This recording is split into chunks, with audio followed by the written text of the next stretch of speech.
আল্লাহ পাকের ফেরেশতাগুলো চলাচল করতেছে ভাই। 18 বছর ধরে নামাজের দাওয়াত দিচ্ছেন আব্বাস আলী। স্বার্থের এই পৃথিবীতে সবাই যখন নিজ নিজ কাজকর্মে ব্যস্ত, ঠিক সেই সময় ষাটোর্ধ্ব মোহাম্মদ আব্বাস আলী মানুষকে ডাকছেন নামাজের দিকে, কল্যাণের দিকে। বান্দা বান্দিরা, অন্ধকার কবরের কথা স্মরণ করিও। কোনো দরজা নাই ভাই, কোনো বাতি নাই।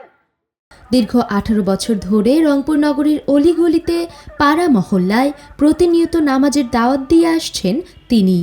হ্যান্ড মাইক ব্যবহার করে তিনি নগরের বিভিন্ন মোড়ে মোড়ে দাঁড়িয়ে নিজ উদ্যোগে পথচারীদের কাছে নামাজের দাওয়াত ও কোরআনের কথা বলছেন। এটি তিনি আল্লাহর সন্তুষ্টির জন্য তার মৃত্যুর আগ পর্যন্ত করে যেতে চান। আমাদের কথা আপনি স্মরণ করে দিও। নাম হলো মোহাম্মদ আব্বাস আলী। নবী মনে করেন মক্কা থেকে মদিনা গেছে আল্লাহর মনে করেন দাওয়াতের কাজ করতে করতে, আর বান্দা হয়ে তারা উম্মত হয়ে দাওয়াতের কাজ করতে হবে, বলতে হবে। এটা আল্লাহ পাকের হুকুম।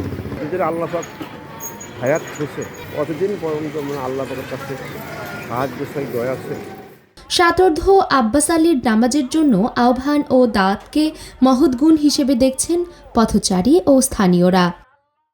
আমি প্রায় রাস্তার মধ্যে দেখি এই মুরব্বিটাকে যাওয়া আসা করার সময় এলান করে বেড়ায়।